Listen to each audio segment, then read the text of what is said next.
Hai, guys, hari ini aku mau bikin video pengalaman kuliah aku di Universitas Terbuka. Jadi kan tahun lalu aku ambil jurusan sastra Inggris bidang minat penerjemahan di Universitas Terbuka di daerah aku, dan ini udah pas 1 semester aku kuliah. Semoga penjelasan aku dan pengalaman aku ini bisa membantu kalian yang mungkin mau masuk di UT atau tertarik untuk mengambil jurusan sastra Inggris di UT, khususnya yang mungkin mau kuliah online. Boleh banget untuk terus stay tune di video ini. Let's get into it. Sebelumnya aku mau reminder kalau penjelasan aku ini semua berdasarkan pengalaman. Jadi kalau misalnya ada penjelasan yang belum lengkap atau mungkin tidak bisa aku jawab, itu karena semuanya hanya berdasarkan dari pengalaman aku. Kan kalau mau kuliah di UT itu kita nggak perlu ikut tes ya, jadi nggak perlu yang namanya ikut UTBK atau misalnya ikut jalur prestasi, kita cuma daftar aja. Jadi kita admisi dahulu, kita ngisi formulir yang ada di admisi, terus nanti bakal bayar kemungkinan 100.000 ya. Setelah dibayar, baru kita bisa daftar sebagai mahasiswa. Di pendaftaran sebagai mahasiswa ini kita ngisi data diri dan sebagainya, terus jurusan apa yang mau diambil, dan sistem perkuliahannya ada secara langsung tetap muka, dan ada juga yang online, dan ada juga yang kayaknya itu web ya kalau nggak salah, tutorial webinar itu yang kayak kuliah online Zoom gitu. Dan selanjutnya juga kamu harus milih mau ambil sistem paket semester atau non paket semester, karena kalau misalnya aku kan ambil non paket semester. Sistem paket semester itu cocok buat kamu yang nggak mau ribet, mau kontrak semester 1 itu terserah UT aja, mau berapa mata kuliah, mau mata kuliah yang mana udah ditentuin sama mereka. Sedangkan aku ambil non sipas. Jadi non sipas ini keuntungannya kalau aku mau berusaha cepat selesai kuliah ya. Jadi aku ambil non sipas biar bisa kontrak atas. Bagi juga yang mungkin memiliki kekurangan di bidang ekonomi, ambil non sipas itu juga cara yang bagus karena kalian bisa ngontrak sedikit mata kuliah, nggak perlu banyak-banyak, secukupnya kalian aja, sebisanya kalian bayar atau semampunya kalian. Sedangkan kalau misalnya ambil sipas, ya kan udah ditentuin ya. Jadi UKT-nya udah diatur memang. Kalau dari pengalaman aku dan juga aku tanya ke teman-temanku yang sipas, kalau aku non sipas sendiri, semester 1 ini aku kontrak mata kuliah yang sama persis banyaknya dengan sipas. Kan kalau misalnya baru semester 1 kita nggak bisa ya kontrak atas, jadi sama aja mata kuliahnya. Aku bayar waktu itu kalau nggak salah di atas 2 juta ya waktu itu, tapi itu udah registrasi mata kuliah, 6 mata kuliah ya, terus bahan ajar offline, sama ongkir. Jadi udah lengkap semuanya. Itu kayaknya 2.050.000 kalau nggak salah deh. Terus teman aku yang ambil sipas, yang juga kebetulan sejurusan dengan aku, mereka itu cuma bayar 1.700.000-an kayaknya. Padahal kita sedaerah, sejurusan, tapi cuma beda. Temanku ini sipas dengan aku non sipas. Setelah itu kan udah mendaftar sebagai mahasiswa ya. Nah, nanti registrasi mata kuliahnya. Nah, di registrasi mata kuliah ini, kalau ambil sipas sudah ditentuin, kalau ambil non sipas, kita harus cari sendiri kode mata kuliahnya, tapi ada di buku panduan, nanti pasti akan dikirim barengan sama buku-buku di semester 1, akan dikirim dari pihak UT. Jadi kamu bisa baca di situ, ada penjelasan kode-kode mata kuliah yang umumnya dikontrak di semester 1. Terus kalau aku kan ambil tutorial online. Nah, tutorial online ini berarti aku kuliahnya full online kecuali ujiannya ya. Tipe ujian di UT itu ada beberapa ya. Ada ujian tatap muka atau UTM, ada ujian online. Sebenarnya ujian online itu tetap kita ke lokasi, tapi kita kerjainnya di komputer atau di laptop.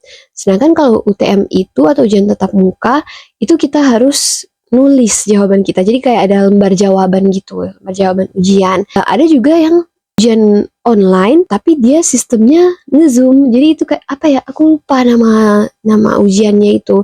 Nah, tapi aku belum ngerasain sih. Aku baru yang ujian online sama UTM. Untuk ujian itu kita nggak bisa milih. Nanti kan ada jadwal ujian, lokasi ujian. Nanti itu udah ditentuin. Oh, oke, kalau misalnya ujian online, kalau UTM ya UTM.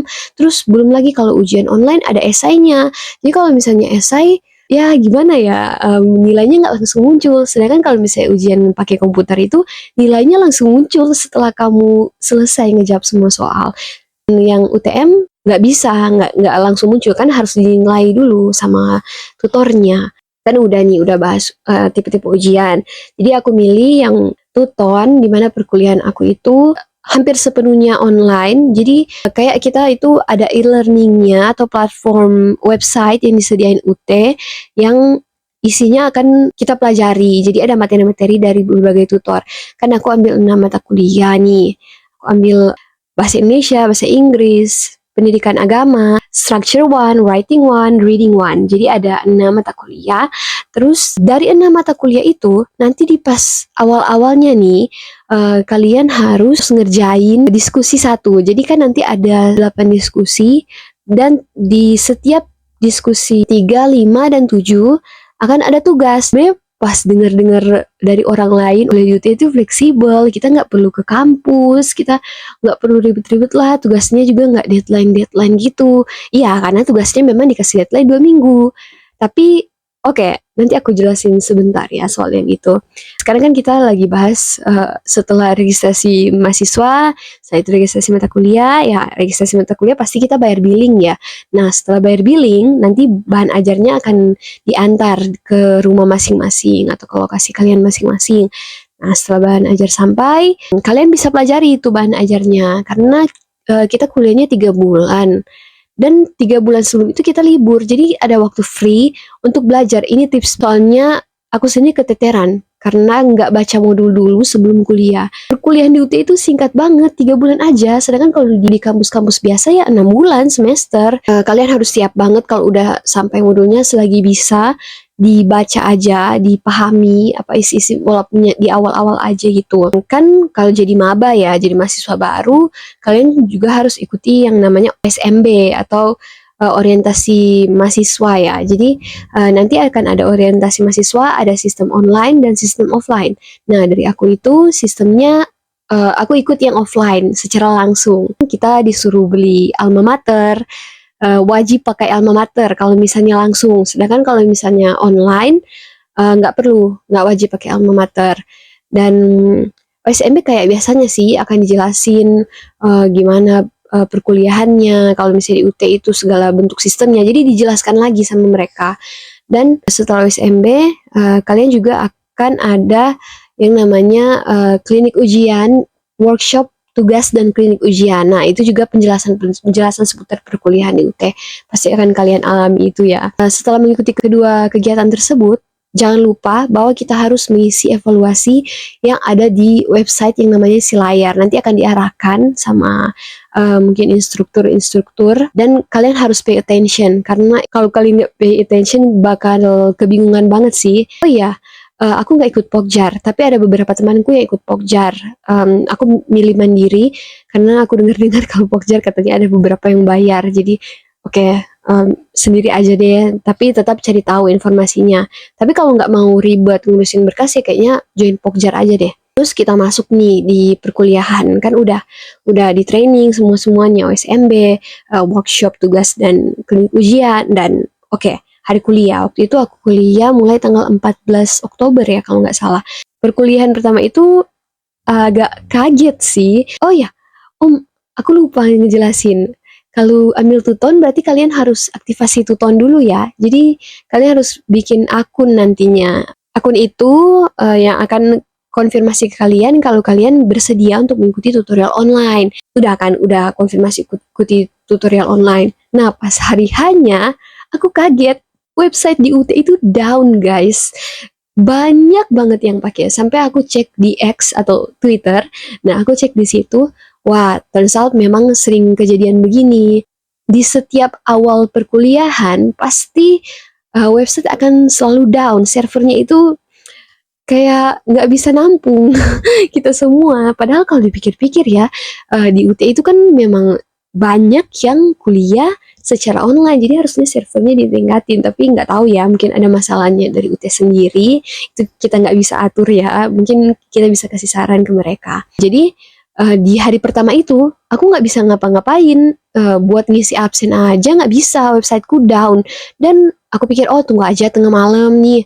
Wah, ditunggu tengah malam nggak juga, nggak kunjung-kunjung stabil websitenya. Jadi aku tunggu di hari keduanya. Nah, untuk tugas itu kita mulai kan ada diskusi, 8 diskusi. Diskusi itu per minggu ya.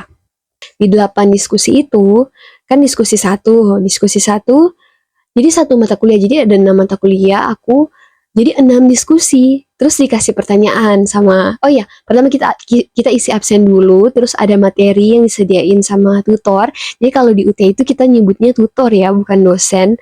Nah, tutor ini mungkin akan ada perkenalan dulu ya dari tutor. Nah, terus diskusi, setelah membaca materi akan dikasih diskusi. Nah, di diskusi itu sebenarnya berupa tugas, tapi tugasnya nggak sesulit yang tugas sebenarnya, yang ada 3 tugas di UT itu selama semester. Di diskusi 1, kita kayak baru dibuka sih di perkenalan-perkenalan, tapi itu udah baca modul.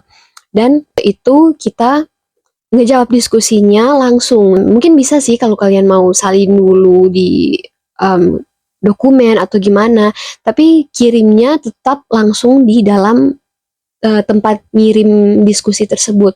Deadline-nya kan 2 minggu, tapi sebenarnya jadi keteteran loh. Kalau misalnya kalian sibuk kerja atau misalnya ada pengalaman-pengalaman lain, nggak bakal kerasa itu 2 minggu diskusi. Terus tugasnya lagi, jadi kayak gini, di minggu pertama diskusi 1, di minggu kedua udah masuk diskusi 2. Jadi sebenarnya dikasih deadline selama 2 minggu, tapi kalian bagusnya selesain itu di minggu pertama, karena minggu kedua udah ada tugas baru lagi. Jadi kalian nggak bisa sembarangan. Dan dalam jangka tempo 2 minggu deadline tugas tersebut, kadang ada tuh dosen yang slow respon. Jadi kamu nggak langsung dapat nilai. Bahkan di aku aja nilainya muncul setelah udah mau ujian online. Jadi kayak H-2 ujian online baru muncul nilai-nilai diskusi aku.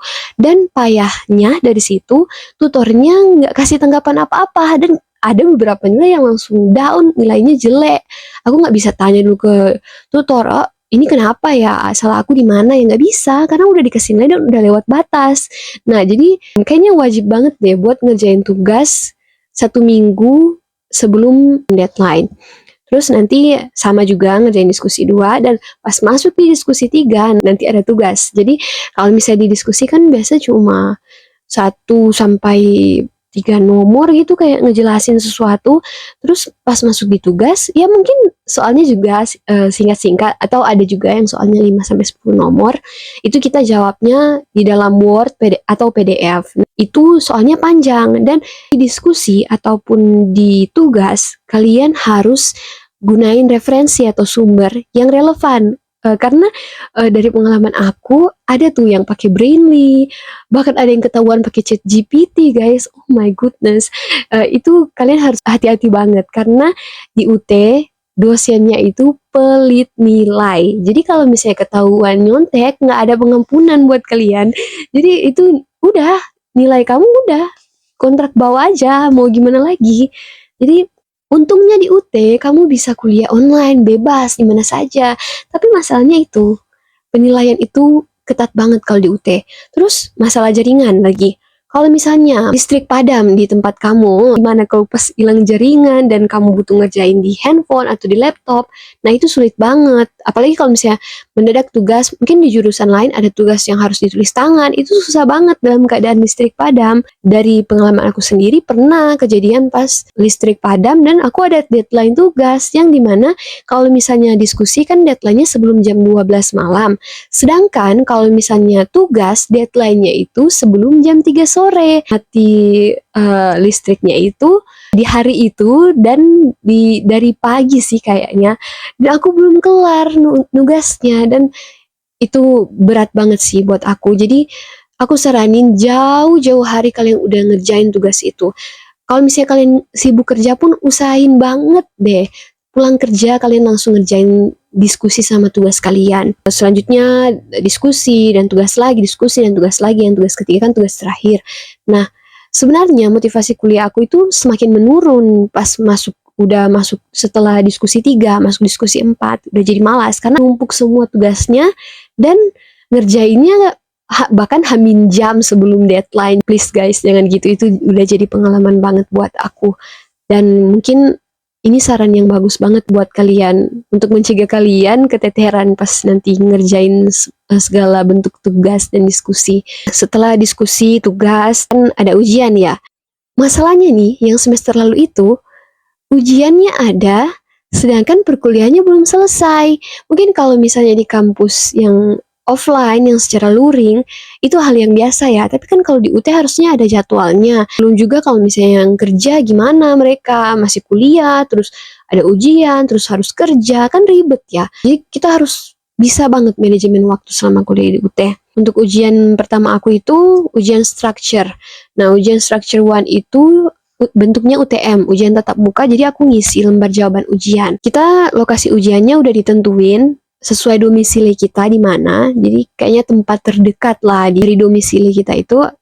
Dan pas ujian UTM, please kalian harus belajar modul-modulnya. Kalau boleh, semua isi modul itu kalian pelajarin dan wajib jawab semua tes formatif, karena itu akan ngebantu banget sih. Walaupun kalau kalian udah sering tanya-tanya ke yang kuliah di UT, mereka bakal bilang, nggak ada yang muncul di modul kayak gitu. Padahal ada sih, tapi materinya aja, bukan soal sama persis. Ada juga soal sama persis, tapi nggak banyak, kayaknya cuma 5-10 nomor gitu deh. Jadi kalian harus fokus di materinya. Aku belajar waktu itu, Structure 1, Hamin 1, kan itu cuma satu mata kuliah ya waktu itu, hari itu ujiannya. Aku belajar, aku catat semua ringkas dari seluruh modul di structure 1 itu. Terus yang keluar yang nggak ada, yang kalau misalnya kalian pikir dari latihan soal atau tes formatif, nggak ada. Semua soalnya beda, jadi kalian harus bisa mengerti materi tersebut. Dan jujur karena aku catat semua itu walaupun hamin 1 banget nih, aku tetap ngerti. Puji Tuhan aku ngerti jawabannya dan aku udah tebak ini, kayaknya aku ada 10 salah deh. Itu aku kayak setiap ada jawabannya aku ragu, aku hitung aja itu jadi salah. Jadi kita nggak berekspektasi lebih soal nilai kita. Dan setelah itu kan oke, kita tunggu penilaian. Nanti penilaiannya di tanggal 5 Februari. Jadi ini belum dinilai ya. Selanjutnya aku ujiannya di tahun depan lagi. Kan UTM itu di bulan Desember, sedangkan UO atau ujian online itu diadain di bulan Januari. Waktu itu tanggal 9 dan tanggal 11. Nah, UO hari pertama aku ada 3 mata kuliah, ada writing, reading, sama pendidikan agama. Writing 1 itu essay, dan ya yang ada di diskusi kepake banget loh, serius. Ada soal-soal yang hampir sama persis dengan yang ada di diskusi kalau kalian belajar yang writing 1. Dan itu juga nggak langsung dinilai, ya of course, karena itu berbentuk esai. Jadi kalian harus tunggu nilainya. Dan iya, ada batas-batas kata, minimal berapa kata, maksimal berapa kata. Jadi kalian harus persiapin itu juga. Nanti kalian bakal dikasih kok lembar BJU ya kalau nggak salah. Buku jawaban ujian. Lembar BJU itu kan sebenarnya ujiannya UO. Jadi kalian tetap pakai komputer atau laptop. Jadi lihat soalnya di komputer atau laptop, terus ujiannya pakai BJU. Nanti jawaban kalian dikasih lah ke pengawas ujian. Dan untuk mata kuliah lainnya ya seperti biasa, ujian online aja. Isi jawaban kayak udah pernah ikut UN atau ujian berbasis komputer gitu, kayaknya kalian udah tahu sih. Tinggal ngisi informasi kalian, terus soalnya muncul, terus kalian jawab aja. Soalnya itu pilihan ganda, yang nggak ada yang essay. Jadi kalau misalnya pilihan ganda ya full pilihan ganda, kalau essay aja kayak gitu. Dari yang aku pelajari, kalau di reading 1 itu banyak banget kalimat moderate. Jadi kalian perlu banget kuasai vocabulary yang bersifat moderate ya. Dan kepake banget juga yang ada di modul, walaupun soalnya nggak ada yang muncul. Tapi materinya ada, semuanya ada, tenang aja. Asal kalian belajar, kalian aman. Untuk pendidikan agama, itu kan tergantung agama kalian masing-masing ya. Dari experience aku sendiri, aku kan agama Kristen. Teman-temanku yang lainnya itu agamanya Muslim. Mereka bilang, oh ujiannya kebanyakan ayat katanya. Jadi mereka harus hafal-hafal ayat banyak banget. Dan aku pikir, apa mungkin di pendidikan agama Kristen gitu juga ya mungkin soalnya.